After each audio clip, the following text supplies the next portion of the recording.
All right, Shalom. This is your brother Shamar from the Phoenix camp. And with that being said, I want to give all honor, glory, and praise to Yahweh, Bahashem, Yahweh Shai, Bahashem Rokakadash.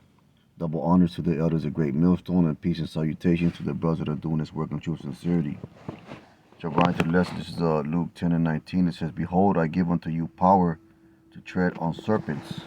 Let's get the word power right there, authority. And that authority is the word, man, because Scripture said that Yahweh Shai spoke with authority, man.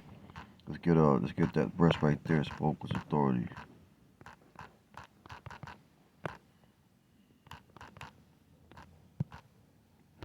Shalak. This is Mark, start of verse 21. It says, And they went into Capernaum, and straightway on the Sabbath day he entered into the synagogue and taught. Let's talk about Yahweh Shai. It says, And they were astonished at his doctrine, for he taught them as one that had authority, and not as a scribe. So going back to Luke 10 and 19, when it says, Behold, I give you power to tread on serpents, that's basically the word, the proper understanding of the word. The scripture said that no man shall gainsay or gainsay this truth. Let's go ahead and get that.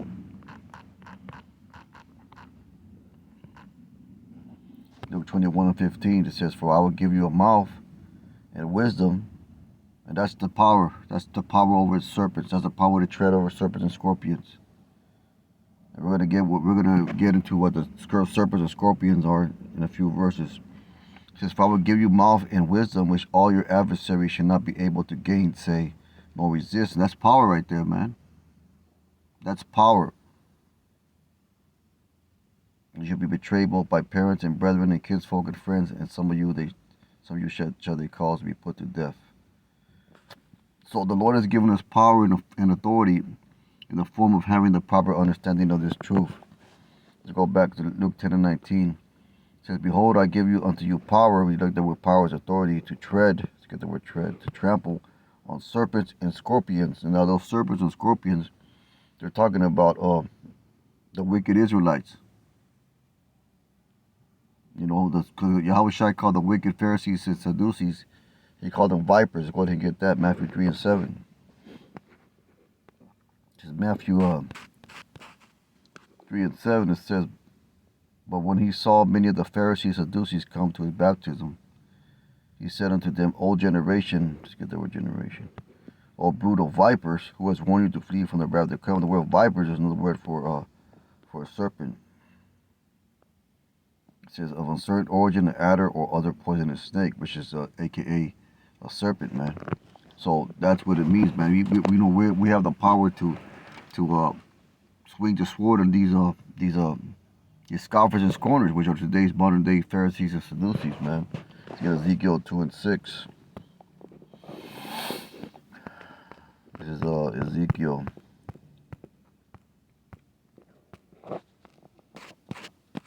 2 and 6, and it says, And thou son of man, be not afraid of them. You know, it's talking to the men that preach his word, most specifically Ezekiel in this time and age, but it also applies to the prophets of the Lord. It says, Thou son of man, be not afraid of them, neither be afraid of the words. Through briars and thorns be with thee, and thou dost dwell among scorpions. See, that's what's not a literal scorpion, man. So, you know, you don't go picking up a scorpion from off the desert floor and let it sting you because the word says it's not going to hurt you. It's a metaphoric sense. So that dwelleth among scorpions, be not afraid of the words, nor be dismayed by the looks, though they be a rebellious house. So the scriptures describe the rebellious Israelites as scorpions, man. It says, And thou shalt speak my words unto them, whether they will hear, whether they forbear, for they are most rebellious. So that's the power that the Lord has given us over these rebellious house, over the 2/3 of our people, over the wicked Israelites. It's this word, man. Going back to Luke 10 and 19. Let's go ahead and get that again. This is Luke 10 and 19. It said, Behold, I give unto you power to tread on serpents and scorpions, and over the power of the enemy. And the enemy is what, man? The heathen nations. Go to Psalms 83rd chapter. It speaks about the enemies of the Lord, because our enemies are the Lord's enemies, man. Let's get Psalms 83. We're not going to get into the whole chapter. We're just going to point out the fact that the other nations are our enemies. This is Psalms 83 and 1. It says, Yahweh standeth in the congregation of the mighty. He judges among the just. No, it's like 83, yeah. So like Psalm 83:1 says, Keep not thou silence, O Yahweh, hold not thy peace, and be not still. It says, For lo, thine enemies, and that's a key word right there, make a tumble. They that hate thee have lifted up their head. And then you go down to verse 6 all the way to the to the rest of the chapter. It speaks about the different nations being the enemies of the Lord. Therefore, there are enemies in the execution of this word. So let's go back to Luke. It says, and over all power of the enemy. So now we know what the enemy pertains to. And nothing shall by any means hurt you. That also speaks of, the hedge of protection that we got around this, man. There is a hedge of protection by the sincere men of the Lord. There was a assembly of angels around the men of the Lord. So knowing this, you should be fearless in your walk, man. The spirit of Joshua, fear not, be courageous, That's what he told Joshua, be thou strong.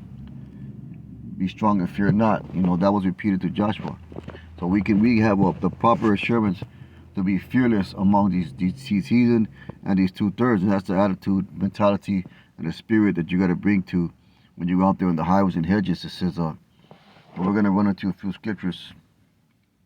There's nothing shall be enemies hurt you, speaking about the protection the Lord has put on those men that serve him. Let's get Romans 8 and 35. It says Romans 8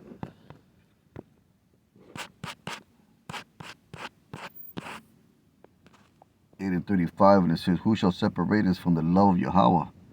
It's like the love of Yahweh Shai, or the love of Meshiach. Shall tribulation or distress or persecution or famine or nakedness or peril or sword? So we're protected from peril and sword. We're protected from famine and nakedness. We're protected from these things. You got to have faith in that. You got to believe in that, man. Because all these things, tribulation, distress, persecution, famine, nakedness, peril, and sword, nakedness can apply to homelessness, man, are coming. So there's a protection of the elect from these things. Nothing by shall any means hurt you.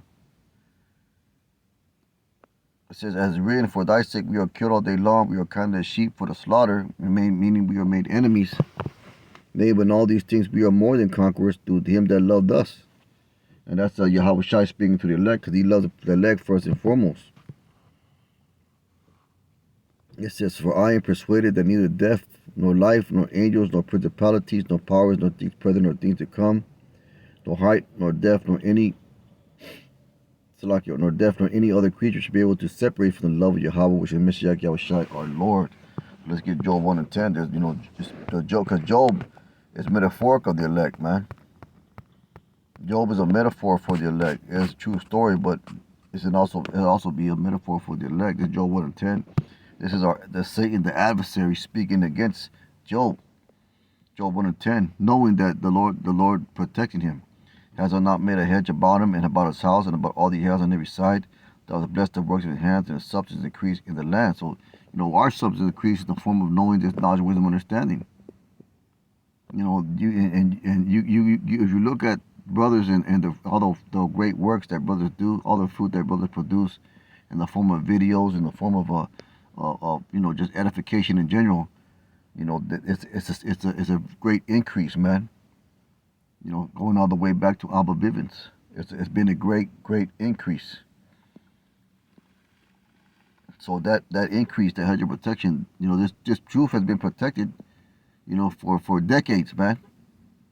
It was a few weeks ago, like a month ago, that so-called Mr. Volcam Malone, came to the camp, and he was saying that, this is going to die out at the Black Panther movement in 20 years. So that man has a mentality that we're going to be here in 20 years. So he has no anticipation of the coming of Yahweh Shai. So you got to wonder if he even believes in that. Because he made his false proclamation that, this truth is going to die like the Black Panther movement. I give it about 20 years. You watch the video, GMS Arizona, you'll see that he says that. So if he thinks like that, then he's thinking wiggly. He proclaims himself to be a man of the Lord, but he thinking this place gonna last another fucking 20 years. You know, that's why the scripture says that the wicked say that their house should continue forever, roughly paraphrasing. So basically the point I want to get that there's a hedge of protection around, you know, that's part of the power that we have in serving the Lord, men that serve the Lord. Let's get us Psalms 51 and 12. This is Psalms 51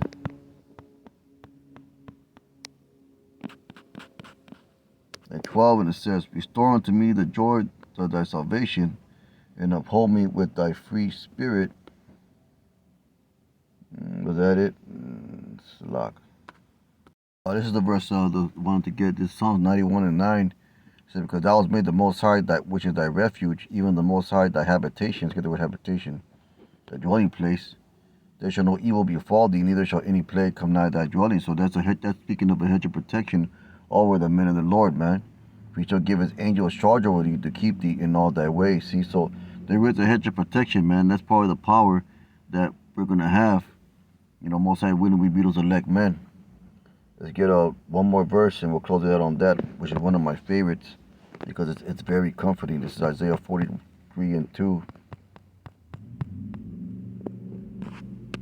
It's Isaiah 43 and 2, and it says, I'll just start verse 1. It says, but now thus says the Most High Power that created thee, O Jacob, he that formed thee, O Israel, fear not, for I have redeemed thee, I have called thee by thy name, and thou art mine.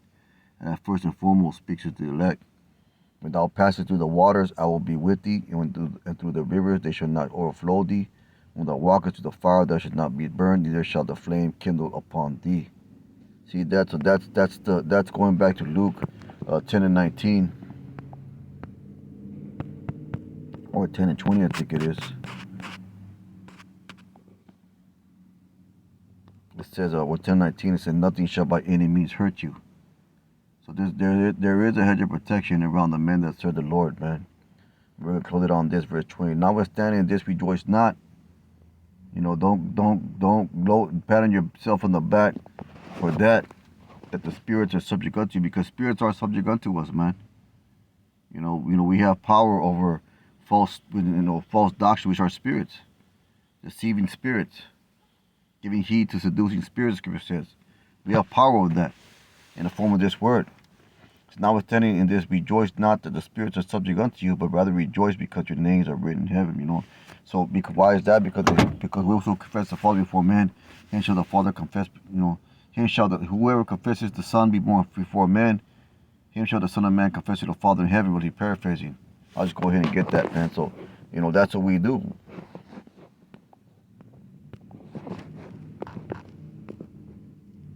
Let's see if I can find it.